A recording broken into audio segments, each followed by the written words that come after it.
7:07.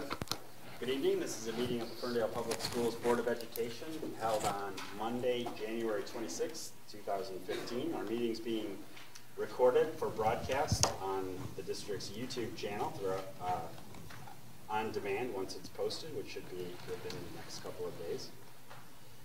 Although if you're watching on TV, by the time you see it, you will already know that. All meetings in the Ferndale schools are held in public in compliance with the Open Meetings Act. Printed documents discussed in tonight's meeting are available to the public on request, with the exception of any information protected by student or employee privacy rights. Board meeting information is posted on our website at ferndaleschools.org. If you do not have internet access and need information, please contact the board offices at 248-586-8652 by Thursday of the week prior to the meeting, and district staff will do their best to help you. So with that, may we have a roll call, please, Ms. Shepard? Butters. Here. Here. Mueller. Here. Here. Here. Here. President Obama. Here. Thank you. Let's please stand for the pledge of allegiance. I pledge allegiance to the flag of the United States of America and to the republic for which it stands, one nation, under God, indivisible, with liberty and justice for all.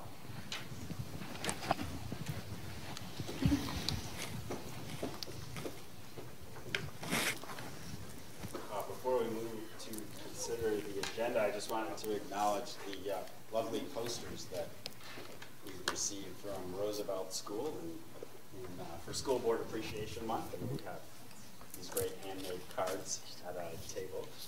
I know that Mr. Adams will be providing you some things from the Kennedy students regarding Board Appreciation Month from them also. All right. Well, thank you very much. Does anyone have any changes to the agenda? And without objection, by unanimous consent, we will consider the agenda approved. Our first order of business will be the presentation by Mr. Adams, who is principal of Kennedy Elementary School. Welcome, Mr. Adams. Hi, thank you. First, big thank you to the Board of Education. We have some thank you cards that some of our students, there we go. We have some thank you cards that some of our students created for all of you. I do want to let you know that I had to explain to the students what the Board of Education was. There is one that referenced the 7 grown adults, so that is in reference to you all. That one's for you, from your son. Well, hold on, I think there's 8 people that come in. Well, and then we also got into talking about your jobs and what you do, and then we were talking about how you improve the schools and whatnot, and a big whatnot to that. And we started talking about, well, what else could we do about the school? And I had a great idea that I'd tell them some far-fetched idea, as an example. And I said, wouldn't it be great if we could horseback ride all the time in school? And all of a sudden, they just went with that. So there's a good deal of those thank you cards that talk about doing away with gym and going with either a pool or horseback riding. So that was my fault. I apologize.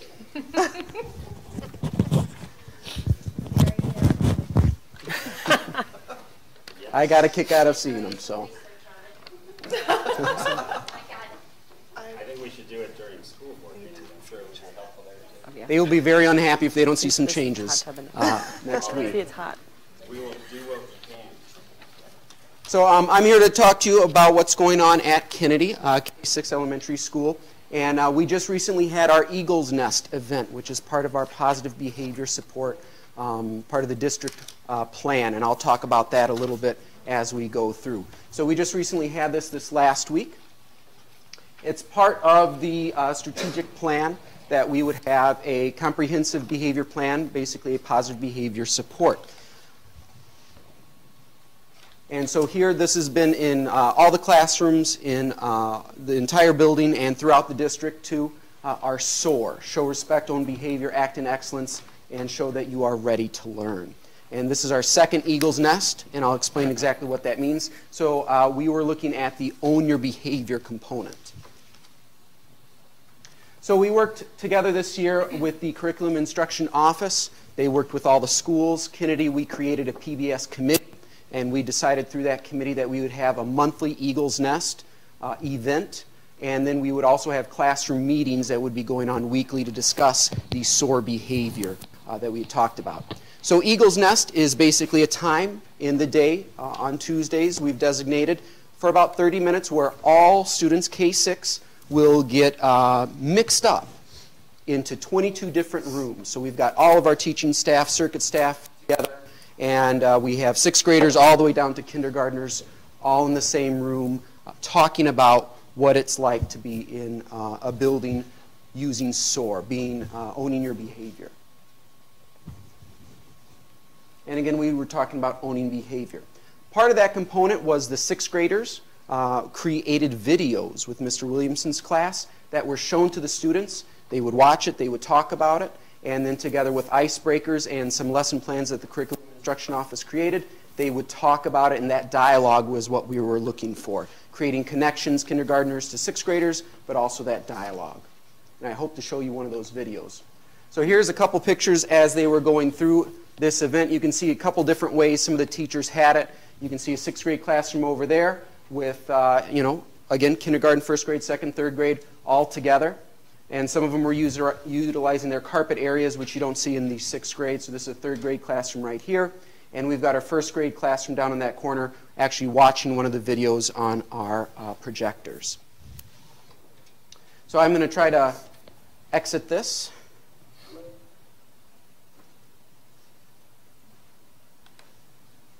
See if you guys can watch one of our videos.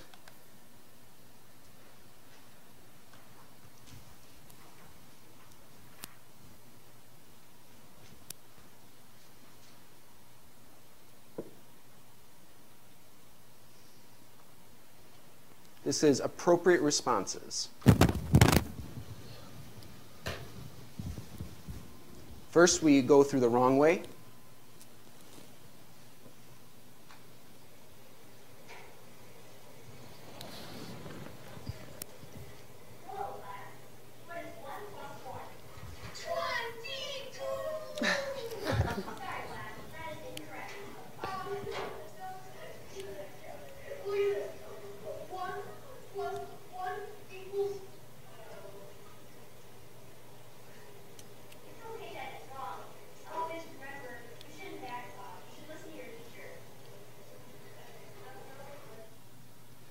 Then the right way.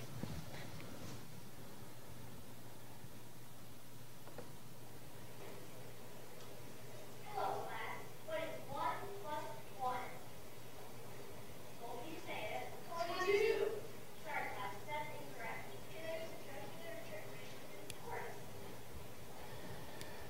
Oh, yeah, it's 2. Yeah, good. And then this time around, moving from the second time, we had a quiz. So the 6th graders are getting a little bit more into the technology the first time around. You can definitely see from the first videos to these videos, there's been a learning increase going on. And one of the things they've done is created a quiz at the end of each video, and that would guide the discussion that was going on at each classroom as well.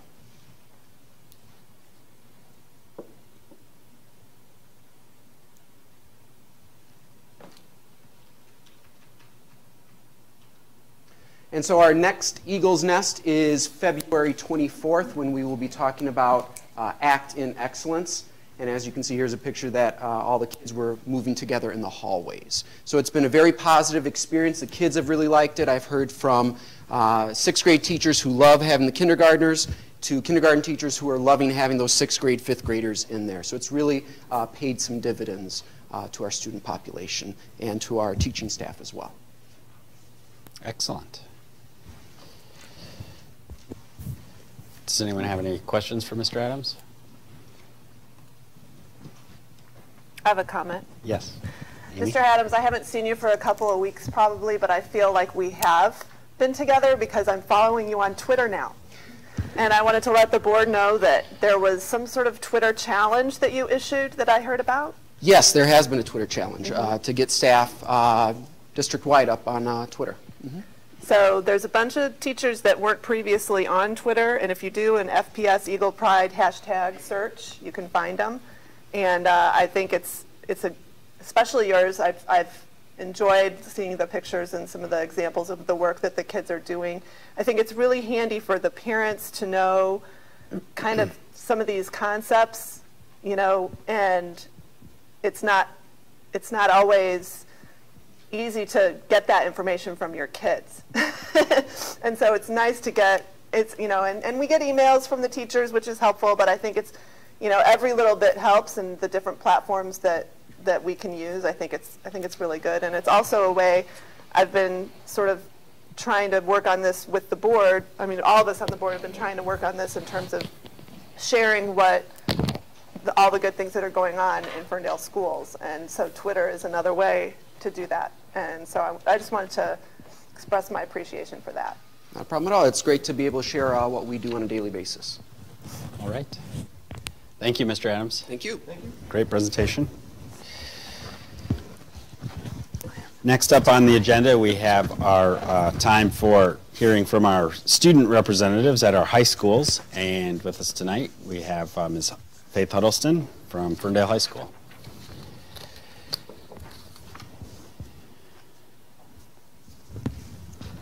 Welcome. Hi, or good evening. Okay. So, in Ferndale High School news, students completed their final exams last week. Thank goodness. Today marks the first day of second semester, which is my last semester of high school. Oh, it's very exciting.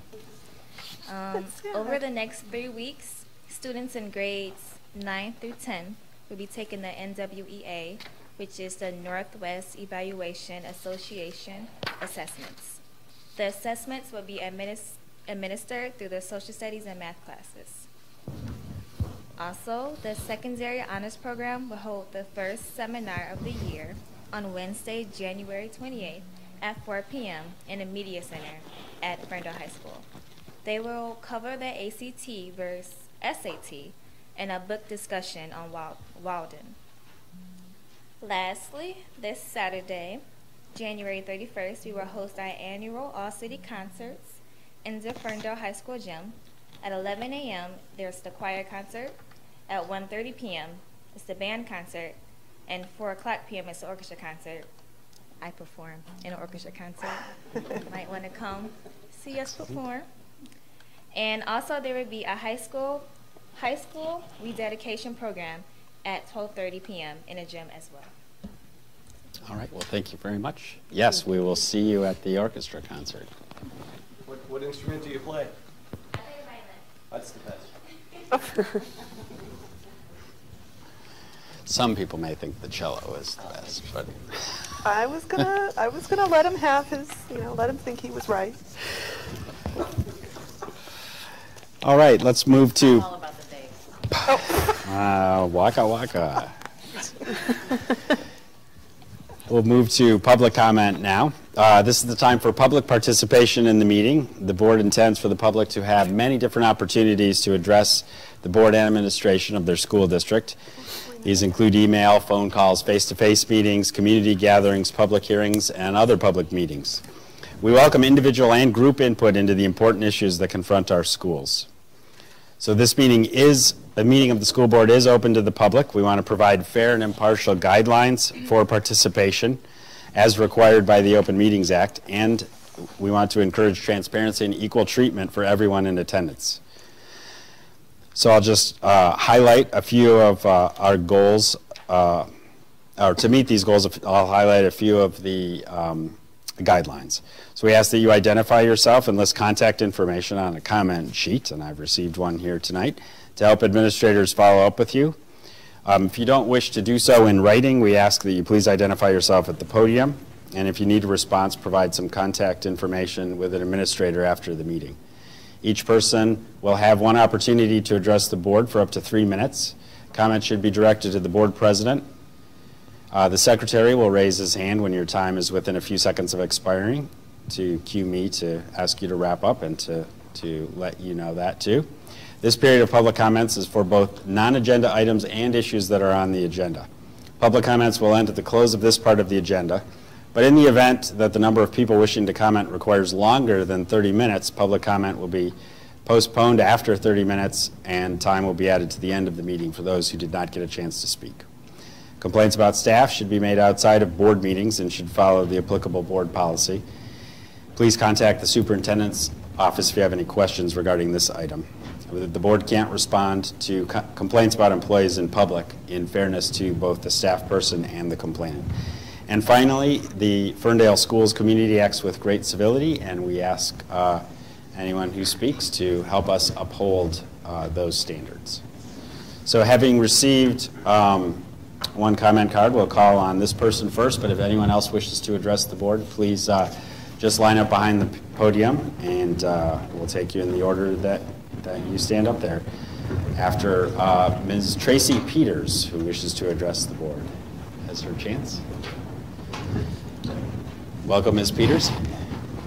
Thank you, Mr. Superintendent. And do I need a microphone? Well, the microphone amplifies you for the recording, but not in the room. So just speak nice and loud so we can hear you. Okay. Good evening, board members, Mr. President. My name is Tracy Peters. I am a Detroit resident. I'm here in my capacity as a resident.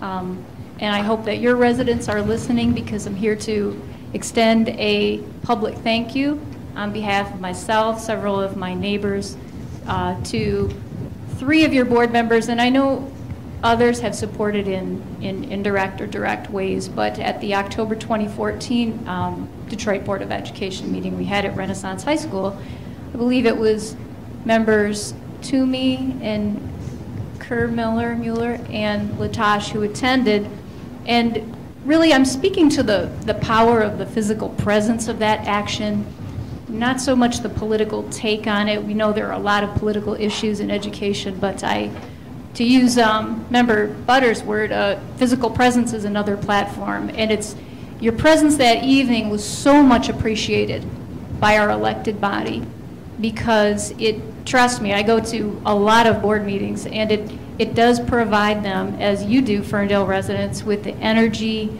and I believe the motivation to carry on such an essential role in the district, which is the nurturing and the guidance and the quality education of your students. So I thank you. I encourage you, Ferndale residents who are listening, to come to these meetings and support your board members, come to their events, and provide your local input. And from what I see tonight, everything looks great. This is really a nice facility. Not that you need my approval, but it's really such a pleasure to be here and watch an elected body who's entrusted with our kids be able to act so comfortably and naturally and interact about the issues matter most for them. So, thank you. Thank you very much. We were actually presenting President O'Donnell's letter. But you were there, and that physical presence is definitely important, and I'm glad that it's noticed. Hopefully it'll be noticed by people in Lansing as well. Is there anyone else who wishes to address the board? Seeing no one moving up to the podium, we will close public comment for this evening and move on to our consent agenda. Once more, consent agenda. The consent agenda includes items that have either been discussed at previous meetings or are non-controversial items that don't require any additional questions or discussion before we take action on them. So we just group them all together and in one motion approve various items of the consent agenda. Any board member may pull an item off the consent agenda, and any item or items that are so pulled will be considered at number 8 on our agenda, which is consideration of any pulled consent agenda items. So let me list the items on the consent agenda. 5.1 is a request to approve minutes of the regular meeting of December 17th, 2014. 5.2, request to approve minutes of organization meeting held on January 5th, 2015. Item 5.3 is a request to approve, after a second reading, policies 1420, 2370, 3220, 5830, 7540, 8325, 8330, 8500. What? Pardon? 8510, 8540, 9211, and 9800. Item 5.4 is a request to approve bills and accounts. Item 5.5 is a request to approve resignations. 5.6, request to approve new hires. And 5.7, request to approve first reading of policy 6320.02. All of these items are in the board packet that's posted online and that we reviewed ahead of time. Does anyone wish to pull an item from the consent agenda? All right, seeing none, nothing pulled, I will entertain a motion to approve items 5.1 through 5.7 of the consent agenda. Moved by Mr. Mueller. Is there a second? Seconded by Ms. Leaks-May. And we will go to a roll call, please. Butters. Yes. Deacon Kraus. Yes. Mueller. Yes. Batash. Yes. Leaks-May. Yes. Toomey. Yes. President O'Donnell. Yes. And with 7 yes and 0 no, the consent agenda and its items are approved. We'll move to the action agenda. Item 6.1 is consideration of the revised strategic plan with a recommendation for approval. Do you want to introduce that, Mr. Pruitt?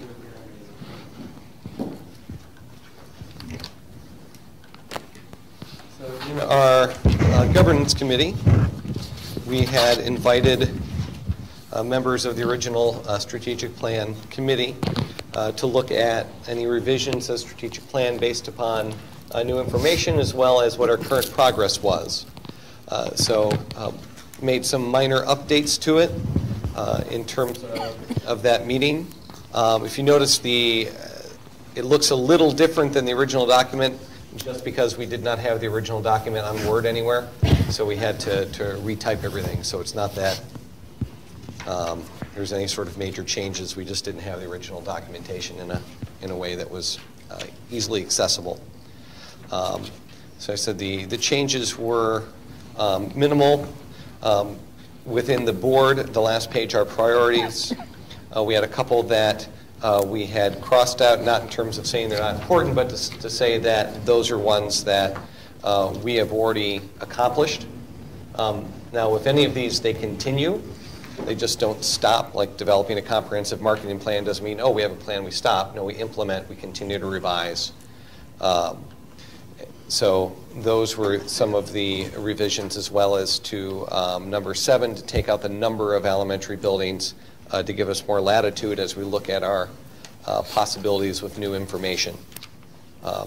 So that was generally the concept as we look through it, just to update it based upon where we're at right now. And there was one wording change under the sustainability section where the language has just been tightened up a bit and revised. That first bullet point in the on the 3rd page of the plan says maintaining a district of sustainable scope to be established by the board based on accurate projections.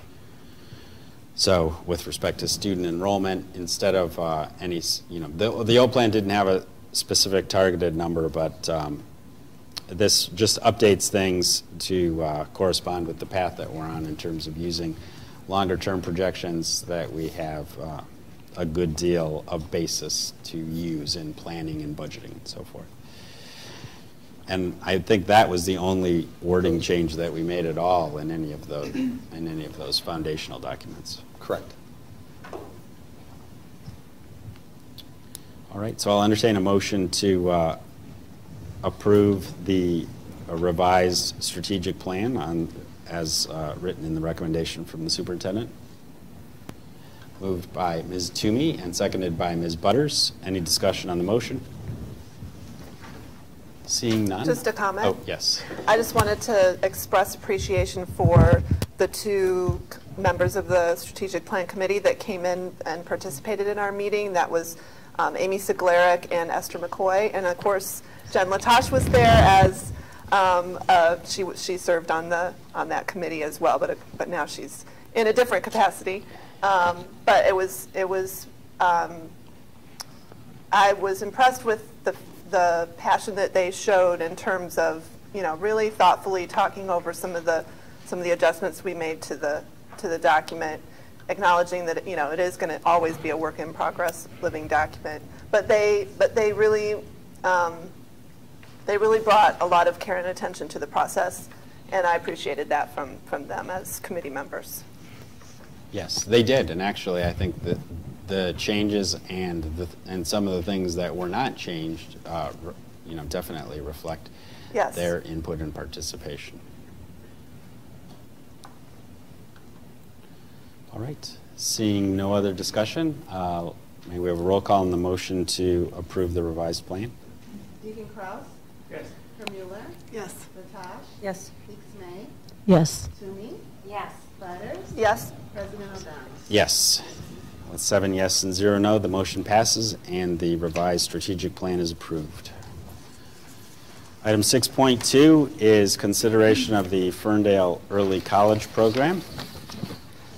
So we have a couple guests here today. I want to read in the board packet what action the administration is actually requesting for recommendation for approval of Ferndale Early College Program in collaboration with Baker College of Auburn Hills. Make sure my mic is on here. An early middle college is a program within a school that allows for students to earn both high school and college credit, up to around 60 total transferable credits and/or an associate's degree. This includes a 5th or 13th year of high school, with the majority of the courses in the 5th year held on the College Partners campus, which would be Baker College in Auburn Hills. Ferndale High School and University High School will be partnering with Baker College to create the Ferndale Early College. And just an aside, that does not mean that University High School is ending their relationship with Wayne State. That's a separate relationship that we are maintaining, and UHS is still working on in terms of revising that. So UHS will actually have 2 college partners within their work. Students will have the opportunity to finish an associate's degree in criminal justice. And I know that Chief Collins was not able to be with us tonight due to a Ferndale City meeting that he had to attend. But this would be in collaboration with the Ferndale Police Department. So students not only could earn their associates, but then they would be available to do the police academy. Something that Baker had educated us on, and also that Chief Collins educated us on, is that if you're not enrolled into a program like that, you cannot earn financial aid going into the police academy. So it does allow a whole section of the population, if they can't financially afford to go in the police academy, there's no financial aid. Because of this relationship, students can get financial aid. So it makes it for students that come from a lower socioeconomic to be able to go directly in the police academy, which is one of the issues sometimes that the police departments have in terms of recruiting students that don't have the financial means to do it. We'd also have marketing, medical assistant, and computer programming would be the other associates. Students will start with Baker classes within their junior year, continue through the 13th year. Students will receive their high school and college diploma after the 13th year. Now, students would still be part of all the senior activities. They're allowed to walk. They just wouldn't receive the official diploma. So they would be part of all their regular activities. It's basically getting your first year of college for free on the state, which is rare that we get anything free from the state. So we'll take them up whenever we can. We're expecting hopefully about 30 students from both FHS and UHS, so a total of 60, as well as hopefully around 30 new school of choice students, giving us about 90 students entering in their junior year. One of the main things is that we are the only early college in this area of town. So it allows us to have something that other districts do not have, and an opportunity that other students can benefit from in this area. We would need to ask the board to also approve a limited school of choice window in Oakland County for March 1 through 30. So this would be a limited 30-day, capped at 30 students. This would allow both high schools to offer college credit as well as direct credit classes open to all students, with the understanding that dual enrollment funds would have to be budgeted to cover cost. So the reality is that not only early college students can benefit from this relationship. If a non-early college student is taking a class that fits the Baker curriculum, they can also earn college credit. There is a cost. Generally, Baker charges about $50 a credit for the direct credit to give you, so 4-credit class, $200. Equivalent of what we spend in dual enrollment at Wayne State would be about $1,000 for the same class. So it is a much more affordable option for the district and for students. Actually, it's very affordable for students because it's free. The budget for the program for 90 students, we are estimating that it would be about $81,000 that we would have to pay for the Baker credit for the direct instruction. But that would be about for 18 credits for 90 students if we had all 90.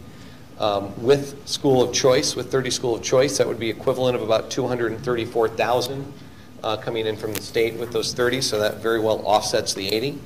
Obviously, we have less students, there's less tuition to pay, but also then less school of choice. So with any sort of school of choice operation, it is, you never know exactly what you're going to get.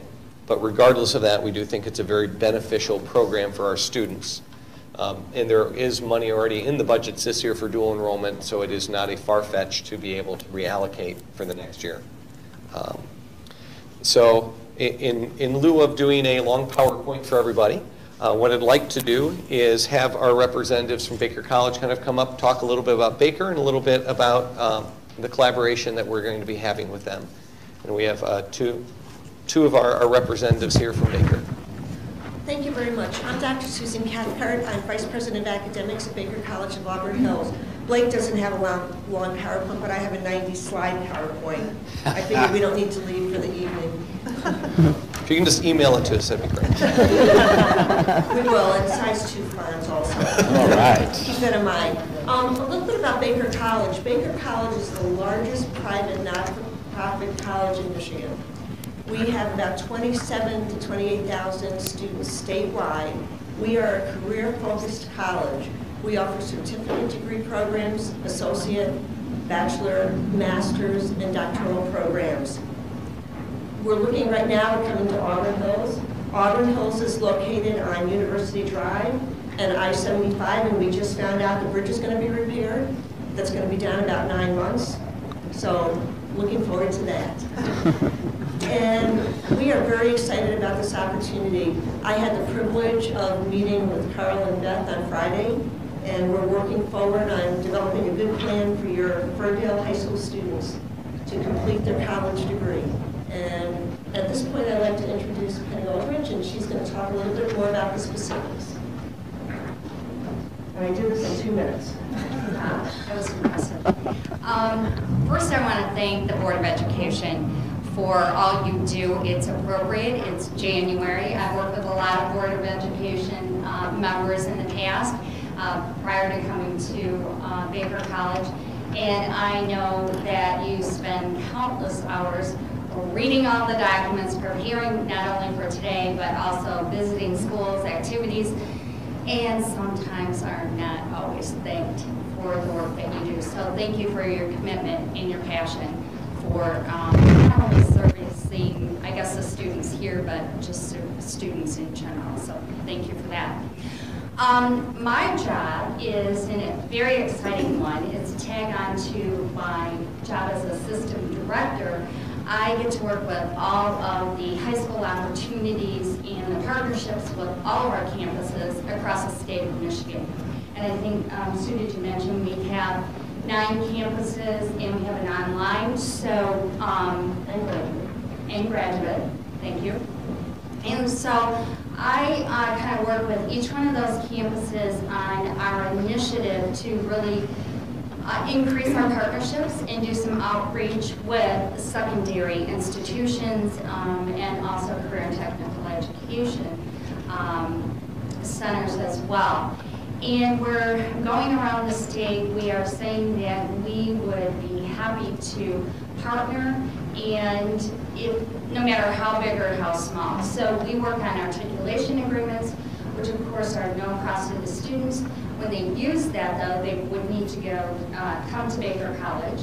but that is an opportunity that, again, because it's free to operate one, is something that we like to look at. We do direct credit, we do concurrent credit. We're looking at becoming nationally accredited with our concurrent program, and we have that in the works right now. And then we do the early middle college.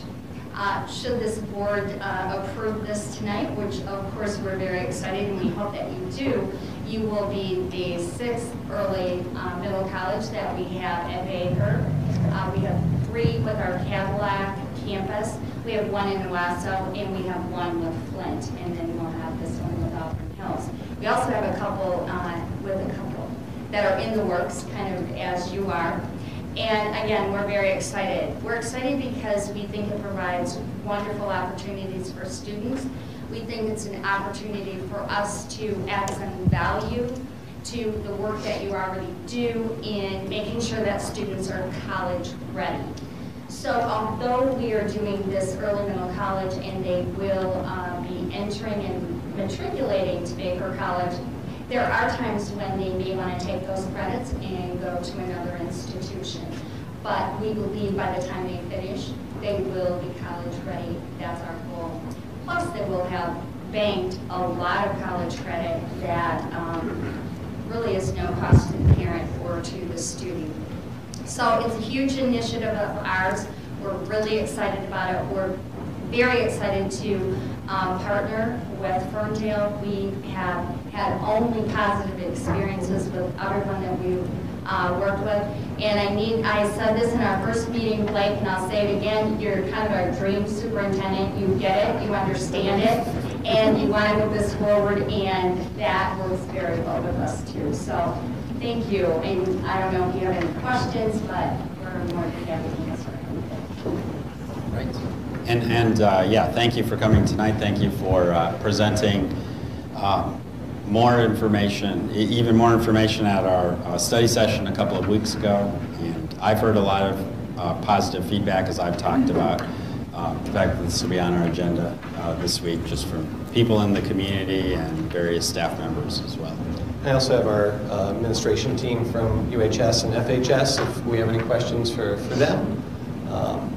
So we've done a lot of the information beforehand.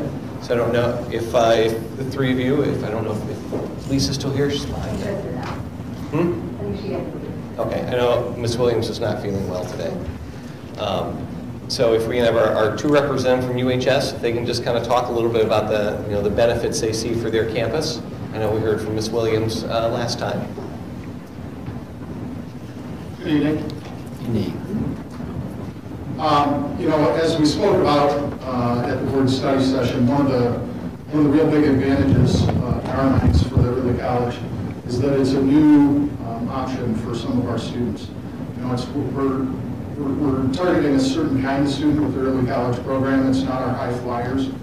It's really, we envision it for sort of middle of the road students, middle of the road academically, who maybe they're really not even thinking about a 4-year college.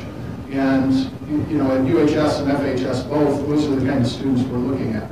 What we've seen at UHS is we have this sort of dilemma. We have students that graduate and they know they need to go to college because that's what we feed into them for 4 years. We convince them he's a little kinder in that. Convince them that they need to go to college, and they do. And they go to a community college and they stay for a semester and they run out of money, so they stop and then they go to work. They save some money and then they go back for a semester and then they run out of money again, and they keep this cycle, and so they're in college for years and years. And so for those students, this opportunity, if they already know that community college is the place for them, they just want a 2-year degree. If they're interested in one of the pathways that we're offering, it's a great option for them. They spend 1 extra year in high school, they pay nothing, so they avoid all of that, the cycle of in and out of college. And they come out 1 year later with their associate's degree. So for those students, it's really just a fantastic option. So as Blake said earlier, it's not impacting what we do with our top level students. It's not impacting what we do with Maine State. We're still doing the same thing we do at UHS.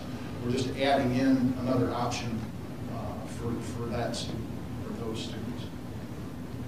And I think just particularly for our families as well, who have, with their students, have goals of their students going to a four-year university, but because of financial aid constraints, that is not a reality for them, at least maybe initially, especially if students, in high school, it takes 9th and 10th grade to figure out high school sometimes, so GPAs aren't always at scholarship level. So what it gives the students is an opportunity to get that associate's degree. And then after that 13th year, because we would also have a college transition support person with Baker that would be helping those students is if they are not ready for the job world, or if they change their mind and they decide, nope, I don't want to do a medical assistant position, now they can work with our college transition people, either whether it's at Baker or even at UHS within the college support staff. We have to then transfer to a four-year university or to a university of their choice. So they have just multiple options, and importantly for us, their families have options as well. I think a piece that I really like about the early college is that we know in this job market, if you talk to Pam Bellinger at the Career Center, she'll have the stats that go with this, is that we have so many students that might go into a four-year degree and maybe a degree that's not marketable, or they don't know what they want to do. Where the piece I like about Baker is that they work with the students for internships to get them into the field so that either they're employable when they're done, or they know what the next path is. Maybe they finish the medical technology, but then decide that they want to finish up in a nursing degree or in something else. But it gives them a path. And that's something, even Governor Snyder has talked about, having more pathways for students, careers. And I'll use the perfect example. I have, my neighbor owns a business in Ferndale, just literally down the street. I did not know that until I came to Ferndale.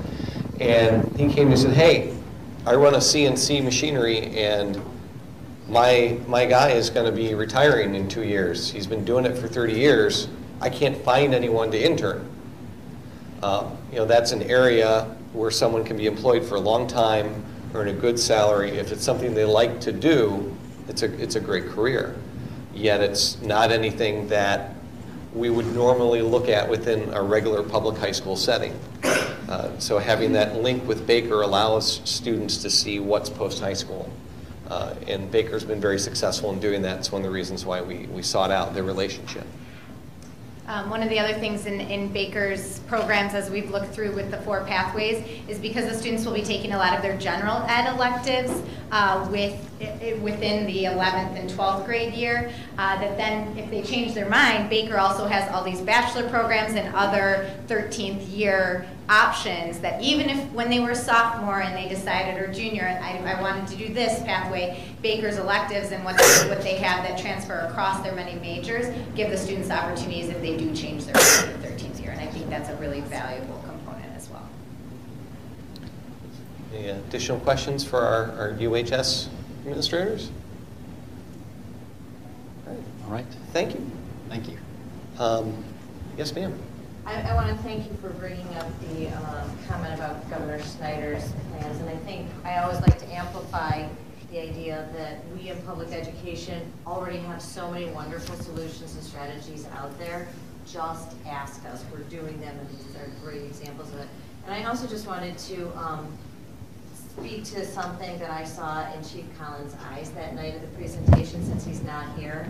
I think it's really important. We were talking about the strategic plan earlier. One of the things that came out during the strategic plan is that we had some work to do with the relationship between our school community and the police force, specifically with our African American students. And he was just so excited about the fact that we were going to be able to cultivate our own officers training program right here within our own district, so that we could work to build the diversity on the police force. And so I just, since he wasn't here, wanted to, recognize him for his work and his willingness to be a participant in that process as well, because I think that's very powerful. Right. Go ahead. So, wanted to make the recommendation to approve the Ferndale Early College Program in collaboration with Baker College, and approval of the limited school of choice window for Oakland County for March 1 through 30. All right. I'll entertain a motion for that approval as read by the superintendent. It's been moved by Ms. Kermuller and seconded by Ms. Toomey. Any discussion on the motion? Seeing none, roll call please, Ms. Shepherd.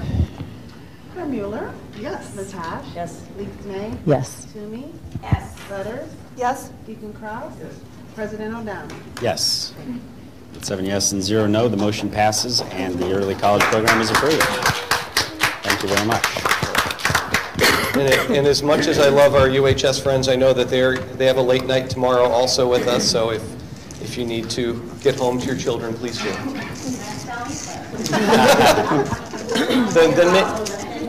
then make Jason stay. Thank you. Thank you, and good night.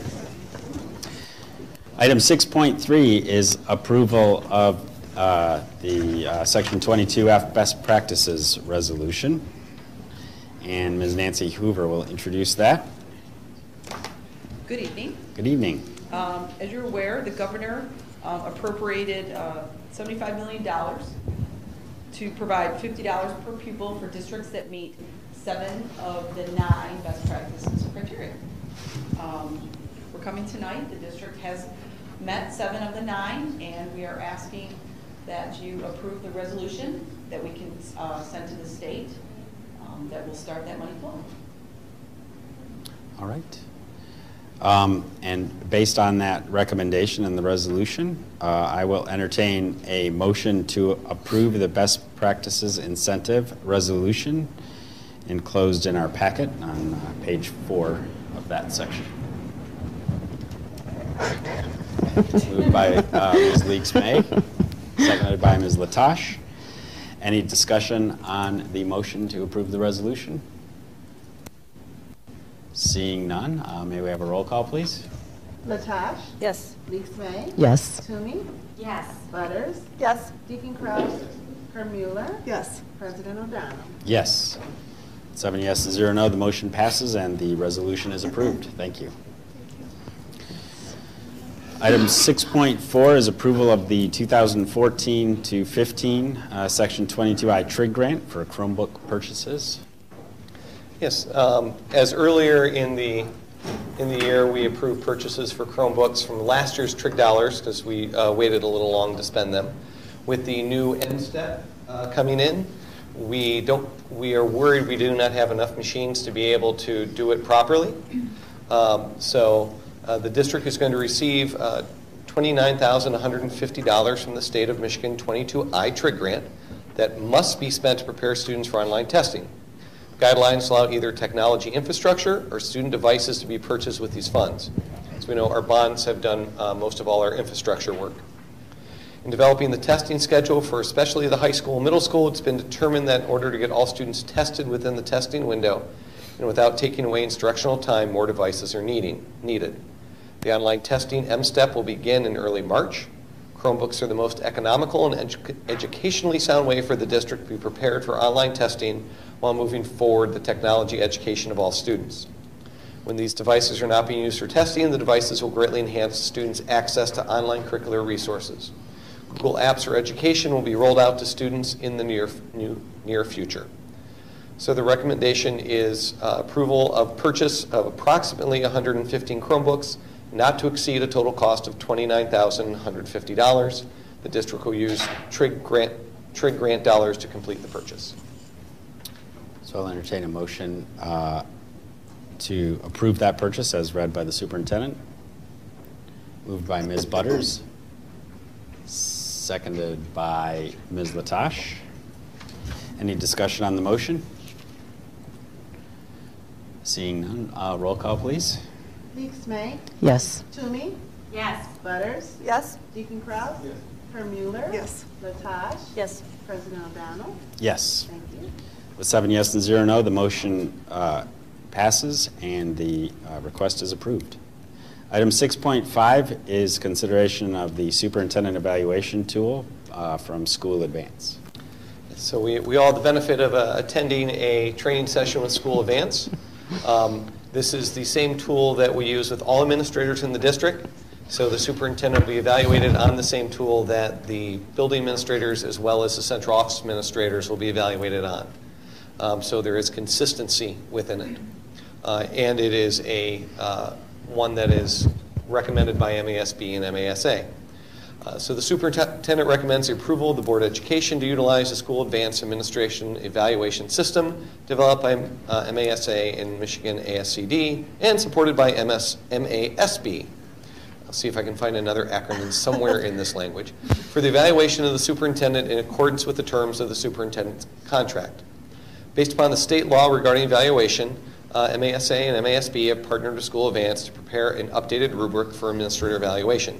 All administrators in the Ferndale School District, including the superintendent, will be using the School Advanced rubric for evaluation. So I am recommending approval of the Board of Education to utilize the School Advanced Administrator Evaluation System developed by MASA and Michigan ASCD and supported by MASB for the evaluation of the superintendent in accordance with the terms of the superintendent contract. All right, so I will entertain a motion that the board approve using the School Advanced Administrator Evaluation System as recommended by the superintendent. Moved by Mr. Deegan-Krause, seconded by Ms. Leaks-May. Yes. Discussion on the motion? I would just note that then the next step, once we adopt this, is we will work in an evaluation, work with this tool and specifically align it with the strategic plan and what we've already agreed with you with respect to the priorities in that strategic plan for next year, so that we have consistency with both the goals that you already had for the year, our strategy, and alignment with all of the other administrator evaluations. So I appreciate you bringing this forward to us, and the training that we received in it that specifically said, they specifically noted that for first year superintendents, there's about 2/3 of the items that would typically be eliminated by a board in that first year. And of course, when we evaluate you in March, we're really only evaluating a few months, not even a full first year. So it's similar to the administrators in terms of picking goals and then making sure that the rubric matches to the goals. Any other questions or comments, discussion? This is a significantly better evaluation than what we've used in the past. And it gives us, I think, a more sort of flexible and subtle approach, but it also really makes sure that we cover important issues that we've been neglected in the past. So we're lucky to have a better tool and one that's summative, so that the categories themselves in the rubric they fit together better. How's it? And as we worked, evaluation is a process, not an event.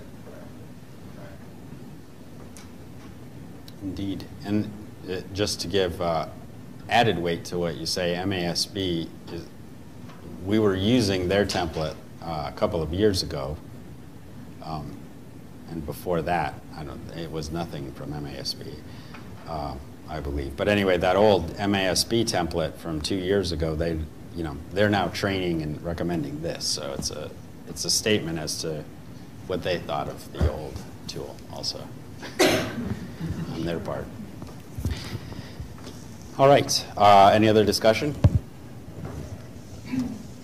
And we'll move to a roll call on the motion to approve School Advance. Toomey? Yes. Butters? Yes. Deegan-Krause? Yes. Hermuller? Yes. Batash? Yes. Leaks-May? Yes. President? Yes. Thank you. With 7 yes and 0 no, the motion passes, and the use of School Advance as the superintendent's evaluation tool is approved. Now we move to informational items, and item 7.1 is the superintendent's report. Mr. Pruitt. Yes. So as you know, we have a meeting tomorrow night with the community on our reconfiguration with Michigan Leadership Institute and Plant Moran. So we'll be starting that process. So we have been looking at how to make sure that we are hearing the voice of the community and giving people an opportunity to learn as well as to comment and trying a number of different ways. I have been to the City of Ferndale, Royal Oak Township meeting, Pleasant Ridge, and I have Oak Park coming up, but I've met with all the leaders of those municipalities to talk about the different buildings, as well as different opportunities within those cities and townships with our buildings. So we've been starting that process. So after the community forum, we will have a reconfiguration web page up that Mr. Good is working on that will have all the information as it comes forward, as well as we will have any information that comes up during this time period. There'll be sheets tomorrow night for any community member to fill out on questions if they don't feel like they can talk openly or need to fill it out so they can get home. As well as we'll do some focus groups right after the session, so that we'll divide into groups, and so people can answer the questions so that we can get all that information recorded, and then all that information will then go on the website. Because sometimes in large groups, not everyone is able to say what they want to say, so splitting us up into smaller groups and then facilitating will allow us to get more voice to be heard and then recorded. We have a Talk to Us, a public comment system, which is already online, which we've already been getting hits on, which has been good. And that anyone can put a comment up on there as long as is appropriate. We can make sure that we put it up on the website for people to see if it has anything to do with the reconfiguration, their ideas or comments or concerns, so that we can hear from community members that are interested. We're going to be convening a small focus group for elementary and preschool, as we talked about in our study session, to really kind of get a little better idea of some of the possible plans, what parents are looking for within their child's education. We'll be attending different student groups tomorrow morning. Myself and I believe a couple members are attending the USA group, as well as I have a student advisory that will be coming up. That will be listening to the high school students and their concerns and their ideas and comments about restructuring. And this, I don't have it on this sheet, but we did this on Friday. All the elementary principals, as well as Ms. Rushlow, I believe Mr. Shelton and myself, will be attending the PTA meetings of both Roosevelt Coolidge and JFK, so we can give some information of what we're looking at as possible models, as well as gathering information from the people gathered, so that we can all hear the information equally as we work on this. There will be the superintendent's coffee talk on the 25th will be focused upon the elementary possibilities. So by that point, we should have some good information from Talk to Us and from other people of ideas, concerns. And so then at that point, we'll be able to start giving more detailed possibilities of what some elementary buildings configurations could look like. What are the pros, what are the cons based upon the strategic plan, so we can get some more feedback and educate people more on that. And then we'll have a second community forum on March 9th, which Plant Miranda Michigan Leadership Institute will make their recommendations based upon all the information gathered.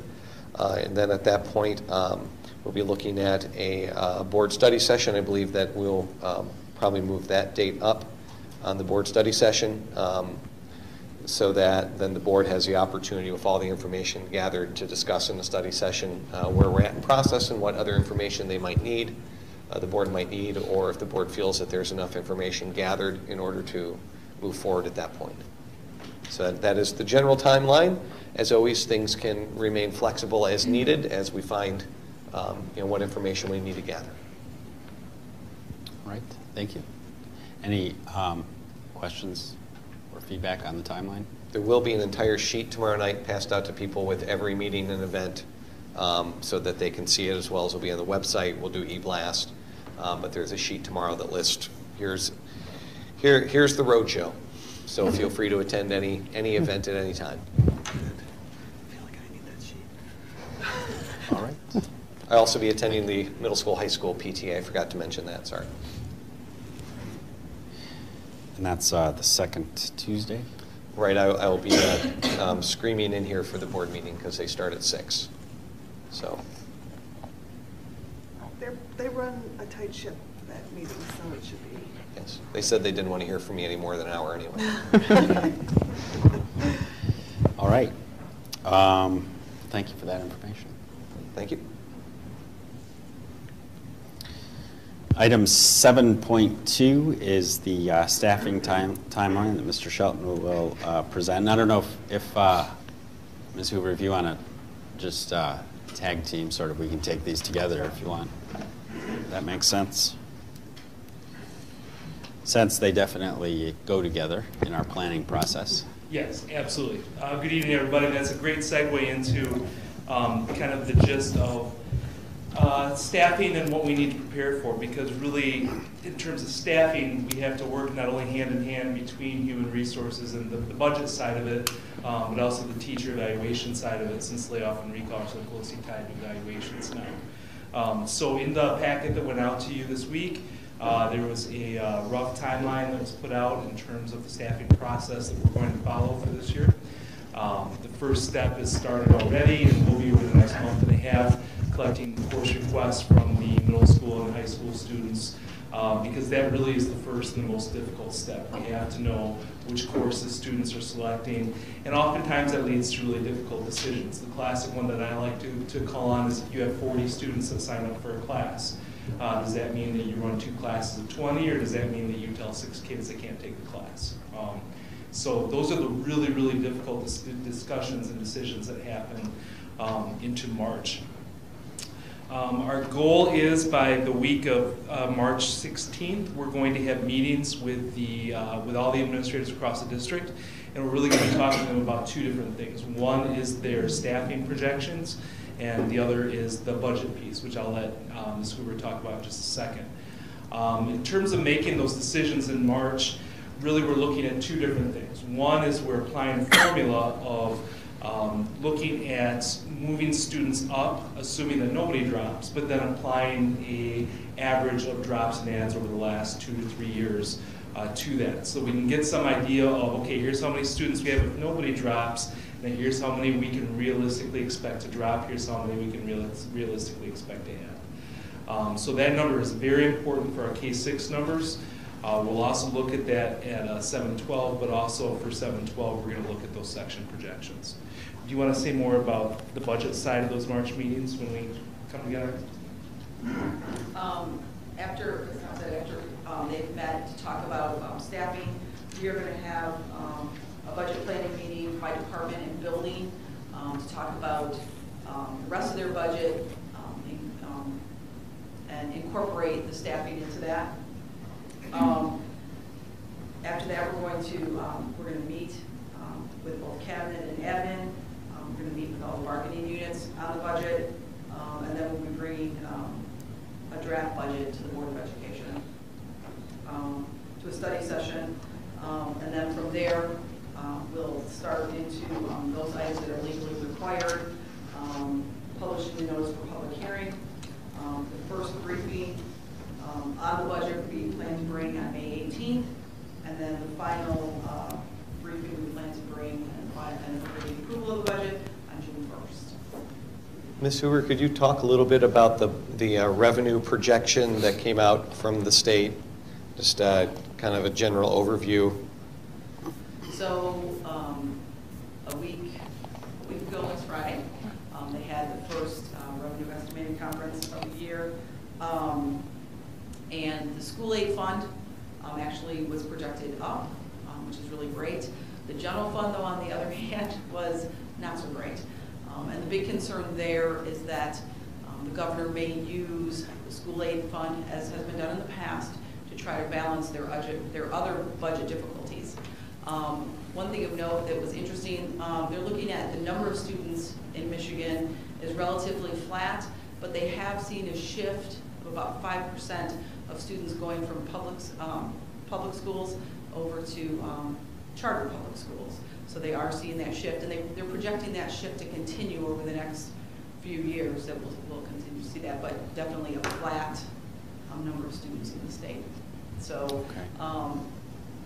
when we do our projections based on what we're seeing right now, there's going to be a lot of assumptions, and right now it's not.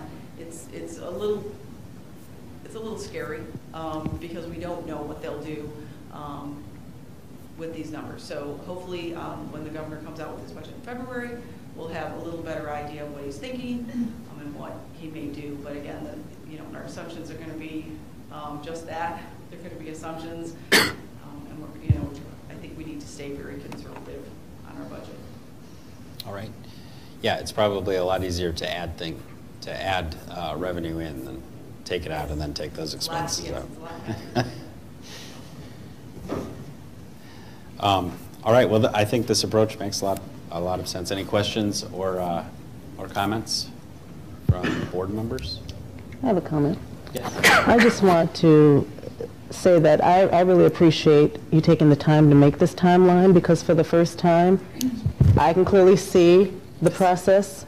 Because that's never happened before. So I appreciate you and Superintendent Pruitt and the administrative team for taking the time to show the steps that will be taken, because finally we'll have some consistency and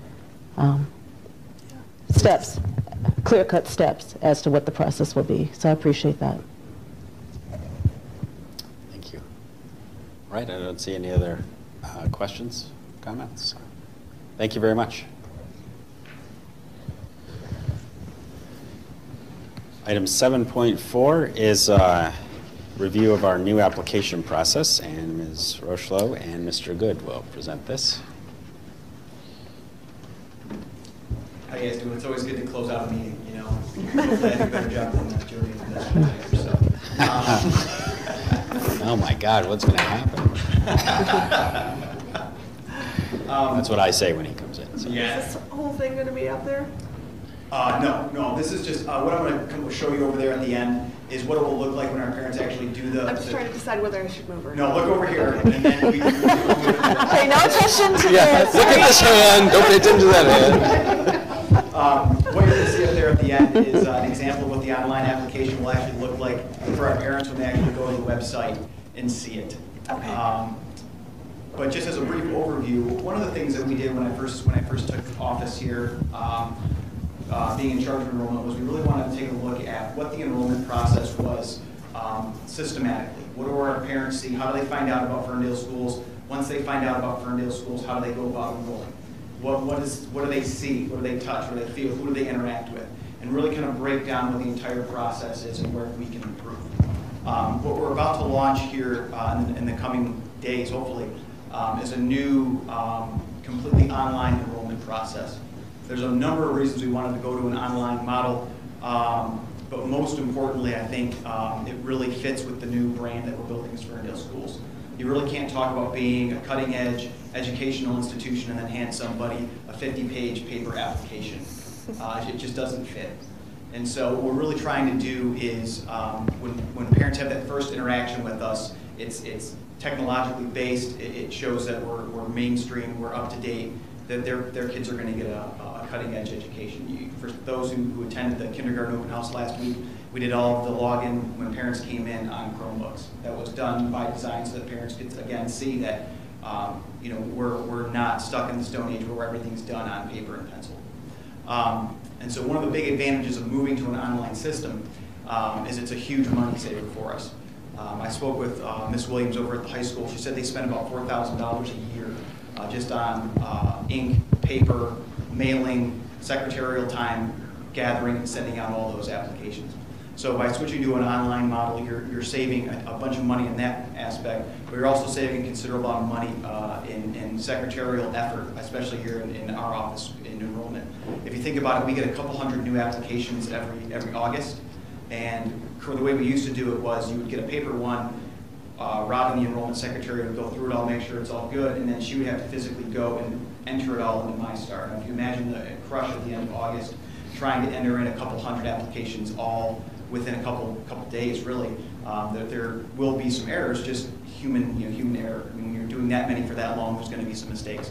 When everything's online, the parents are doing all the entering. All we have to do is go through and check it. So essentially the way the system will work is just so you kind of get a feel for it.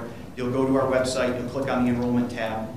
There'll be a number of different applications based on the age of your child. So for example, if you have an elementary child, you'll get the elementary application, which Dina will pass around for you guys to see. And as you look at the elementary application, the first page that you'll see is the selection of all the different programs that you're eligible for as an elementary parent. So you'll see the Montessori program, you'll see the open program at Roosevelt and Kennedy, So you are traditional brain-based. Once you make that selection, then you'll be able to fill out the remainder of that application. Once the application is complete, what happens then is you'll enter it, it'll go into our system, and it'll automatically be entered into MyStar. So then Robin will get an email at the beginning of each day saying we have 10 applications, 20 applications, 50 applications. She can review them. She can make sure all the documentation there that we need. If they're missing something, you know, for example, a lot of the documentation they'll still have to bring in for us to review, like the birth certificate. We need to physically see that kind of stuff.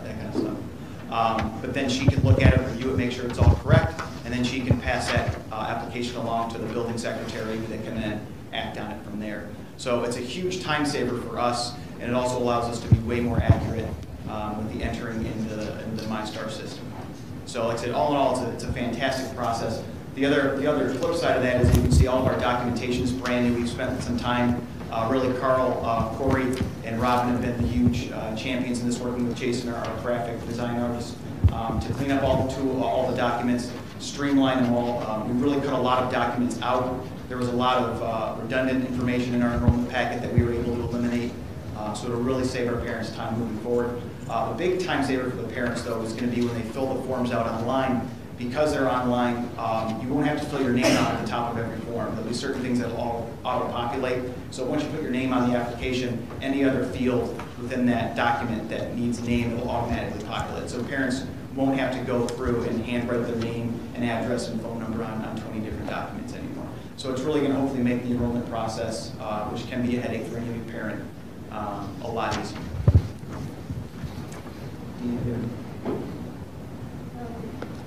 And then once they enroll and they come in and they give us the document, then every school will have their own folder. So if you're coming in to learn about JFK, they'll get a JFK folder, and on this side it'll have all the information about JFK plus all of the other opportunities in our school district. So very organized and professional. And the other thing that we have in here is in regards to the application programs. You guys are seeing tonight the elementary application, but we have this for preschool because there's 3 choices now.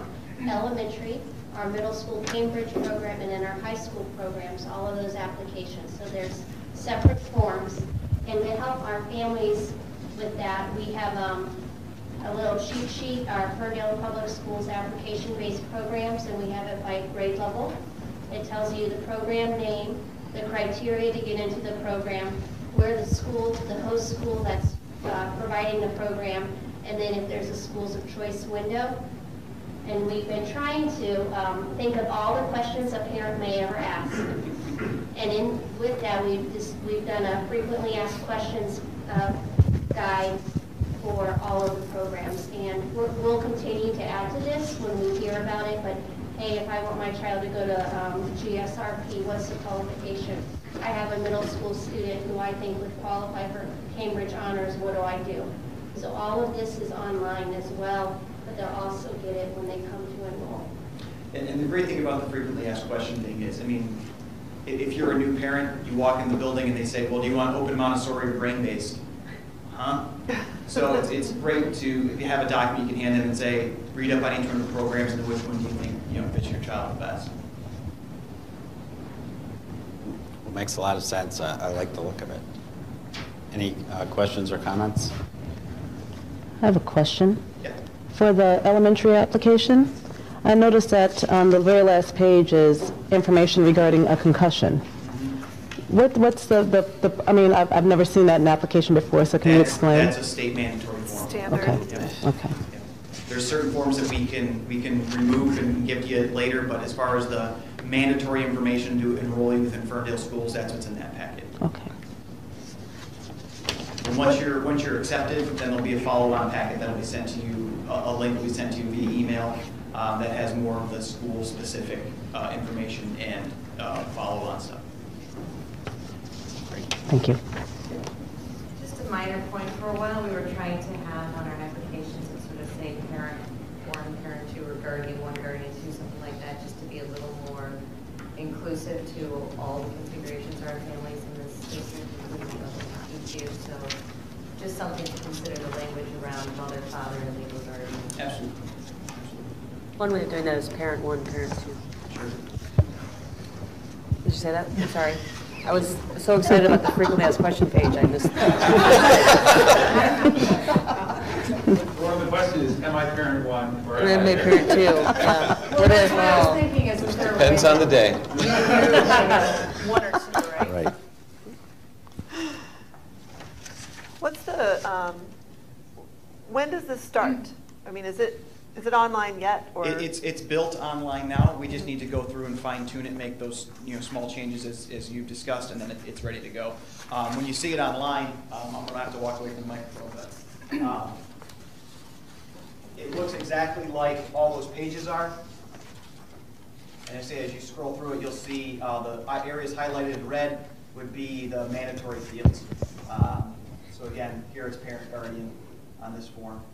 And so as you go through, it looks exactly like the packet you'll see, except when you get down to the areas where you got to sign, it'll be select to approve or disapprove or whatever the actual form is looking for. Good. So what kinds of safeguards are in place for, like you said, there will be staff members that will be checking over the information, because this is, in the past, this has all been done on paper, and somebody physically brings it into the office. Now, doing it online, there are people that are going to be curious about the truthfulness of the information. Can you talk a little bit about the process that you go through? Yeah, anything that that you would have to, verification paperwork, I think is what you're speaking to, you would still have to bring that in. So that step is not, we're not losing that correct. step. You can still scan it and upload it so we have a copy of it so it's easier for us to access, but you would still need to bring that in physically so we can look at it and verify it.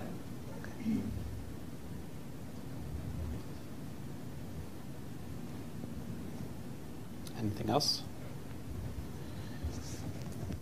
All right, don't see any other questions or comments. Thank you very much. We did not have any pulled consent agenda items, so that we can skip over item number 8 and move to our Eagles Points of Pride. And I'd like to start with Kevin. We'll go around from this end first. Actually, two, if I can. First, thank both for doing what you've just done, and I know I thank all of you, but in particular, this is an issue that has been chronic for a long time, and this is the first phase that any of our parents see, and to make it look attractive, easy to use, really absolutely crucial. And so I know how hard it is. The other is I was really proud to see UHS faculty member at the Martin Luther King celebration in Trevor Township of Royal Oak, Eddie Connor, Dr. Eddie Connor, who did the most extraordinary rendition of the I Have a Dream Speech I've ever seen.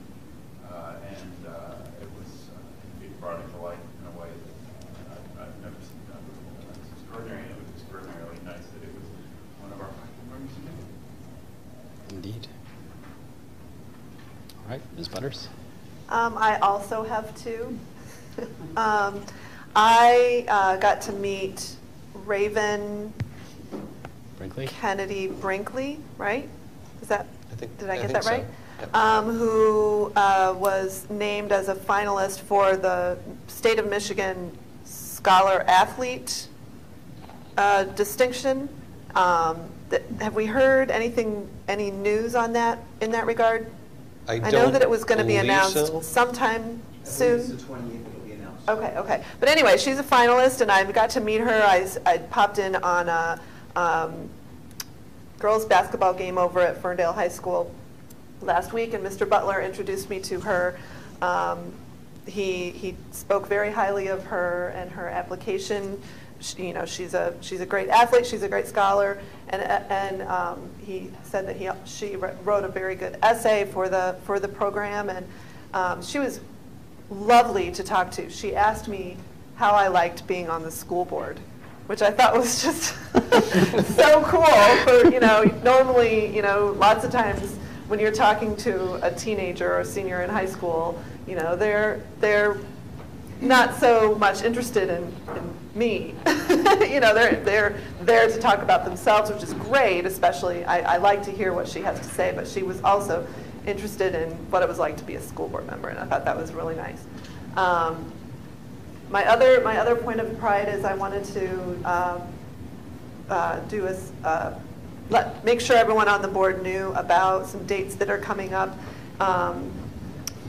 Our kids that are performing, a couple of places that I'm not sure everybody has heard about. The Ferndale Blues Festival is going on right now, and that's a Community of Ferndale event, and it's a fundraiser, and one of the groups that benefits from that event is the Ferndale Youth Assistance, which is, of course, an organization that is very active in our district, and I know that everyone on the board likes to support those kinds of events. And so this Wednesday evening at the Coolidge Center, the kids are going to be singing, the Coolidge Kennedy Combined Choir. They're going to be singing as part of the Blues Fest, and they're going to be performing, I can't remember what time, I want to say 5 o'clock maybe, 6 o'clock, something like that. But anyway, that's happening Wednesday night.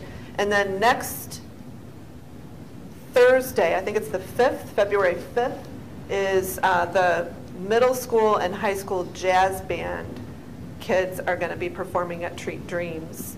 And I love it when our kids are invited and when they actually accept the invitation to perform at these non-school functions. These are not, you know, required events, but the community really, really appreciates it, and it goes a long way toward getting the word out there about our school district. And so I just want to put those out there as a good way for us to show support to our students. Great. So first I have to make an announcement because I promised Esther McCoy I would. Wednesday night's meeting for Friends of Different Learners is canceled because most unfortunately, and this is actually, it's a point of pride wrapped in, they had Marcy Lipset, who is going to be coming. She's a state-known entity. She was going to be coming to speak to the group, and since she can't make it on Wednesday night because she's stuck in Boston due to air issues, she has asked to reschedule it. So that has been scheduled for Wednesday night. Point of pride, I think, is not just our fantastic robotics team, but all the work that happens behind it. And a special thing to Ms. Rocheleau, who made the timelines work for getting the grants this year. So that was a fantastic thing. Oh, I heard Superintendent Blake prove it here. So thank you so much for getting the timelines really hammered out and making sure that our kids had the resources to be successful within that team. And I think just a lot of appreciation for our community as a whole and for this administrative team. This meeting tomorrow night, I'm already looking ahead at the presentation, and just the honesty and the data that we're putting forth is such a great start towards those issues of equity and achievement that we want to take on in our district. And I just couldn't be more proud of the work of everybody. So. All right. Well, a couple things I just wanted to verify. It is the Treat Dreams on the 5th. And then our athletic honors, the 28th, it's correct that it'll be announced. Raven Jefferson Brinkley. Wrong. I said Kennedy, wrong president, sorry. So many president names around this district. So my point of pride would be Mr. Good, Ms. Rocheleau, and the whole team for their kindergarten roundup last week. This room was packed. You can still see some evidence of hence the books up here. But the teachers that came to volunteer, the parents that were here, it was a great night. We had parents who were looking at our district from other towns that said, I've been to different districts to their roundup, and this was by far the best. So of course our response is, well, then fill this out and come here, because we are the best. That if you were here that day, Ms. Rocheleau was running around making sure everything was perfect, and same with Mr. Good and his team. So just very proud of our teachers, of our team to make that go off wonderfully. It was a great event to be part of. right. I'm going to mention a couple of faculty members, but really broaden it out because I know there are many teachers and other staff people who worked, who did similar work. But my points of pride, just picking up with what Kevin said about Dr. Eddie Connor and his speech, his rendition of the "I Have a Dream" speech, the full speech made the hair on the back of my neck stand up. Where I still have hair, so. But also, we also got a fun email that came from Mr. Adams that just showed what Mrs. Cover over at Kennedy had done with her students, and I know other teachers at all of our schools have been doing work on Martin Luther King and diversity, but you know, she put together a nice display and showed some pictures of specific things about what kids had dreams for themselves, but also integrated that into dreams for their community and school, which is just, I think, a great lead-in to the work that the school board and the community and the administration and all the staff are going to be working on as we look at reconfiguration in the next over the course of the next couple of months. And the goals that we set forth in the strategic plan, I know everyone on this board is serious about working to improve achievement, working to improve equity, and work on make sure that the decisions that we make are made with equity in mind, with justice for the whole community, and with improving opportunities for all of our students. With all 3,000 of our students, as we do that, and as we increase achievement and meet kids' dreams for themselves and parents' dreams for their children, I know that the more we do that, the less we'll be worrying about budget and administrative details. And we'll have less of those worries and more worries about which programs to expand where and how we're going to work with everybody who wants to get into our early college programs and honors programs and the great special education programs that we have and will have. So thank you to everyone who worked on Martin Luther King Day and will be working with us on our reconfiguration process. I'm going to continue the theme of reconfiguration.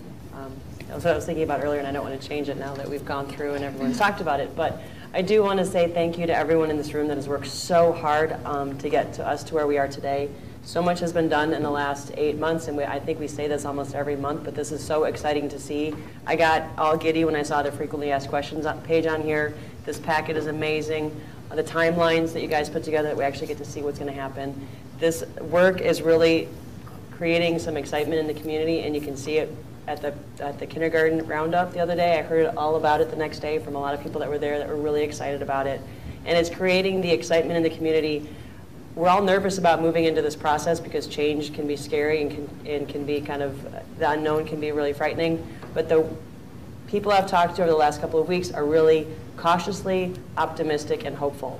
And yes, they're concerned about it, and yes, they want to know where their kids are going to be going to school and what they're going to be learning, but they're really excited about it. They're excited about all the people that are here working for them, and they know that we all care about our kids, and they want to see every child in our district succeed. So everything you've done has put us in a position where people are excited. Yes, they're nervous, but they're so excited, and I couldn't ask for a better bunch of people to work with doing this. So thank you very much, and also thank you to the people at home that are going to be there tomorrow night, because I know it's going to be a packed crowd.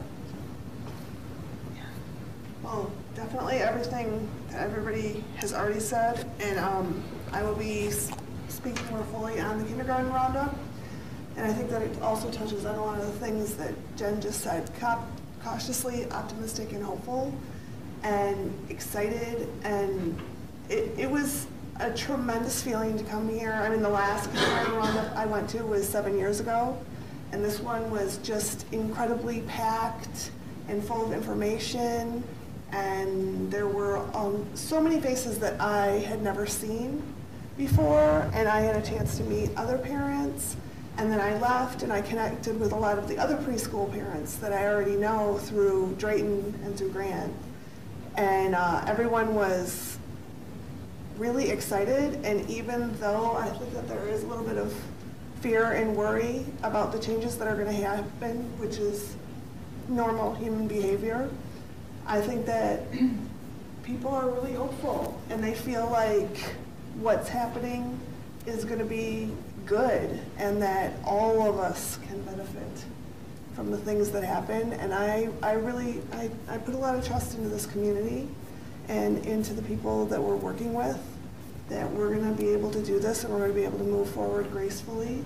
And I cannot tell you how excited I am to have another kid getting ready to start kindergarten here. So.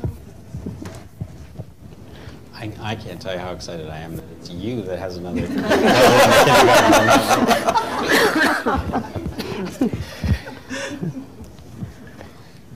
Well, I just want to say that I don't want to echo everything everyone said here, but I can't help but to, chime in there a little bit because of everything we've approved tonight. I'm just excited at the way this district is moving forward.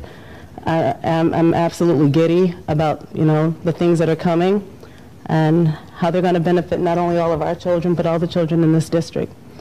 But with that said, my point of pride will have to be a shout out to my son, Evan, who is a 6th grader at Kennedy. He had a service project, and what he chose to do was to host a book drive for Kennedy and Roosevelt students in grades K through 2, including the first 5s. And what the purpose of that book drive was to promote promote even stronger literacy, because he'd heard of the 3rd grade retention bill. And I was very proud of him about that. So what he did is that, the community came together. He had boxes outside of Kennedy and Roosevelt, and people filled the boxes. And when the time came, my son and my daughter Ava put stats according to the grade levels. They did this. And we went around to every classroom and delivered the books. So he was greeted with hugs and appreciation, and it just really made his day, and it really made my day to see how proud he was to do what he was doing. So that is my point of pride. That's awesome. Good to know something good came out of the 3rd grade.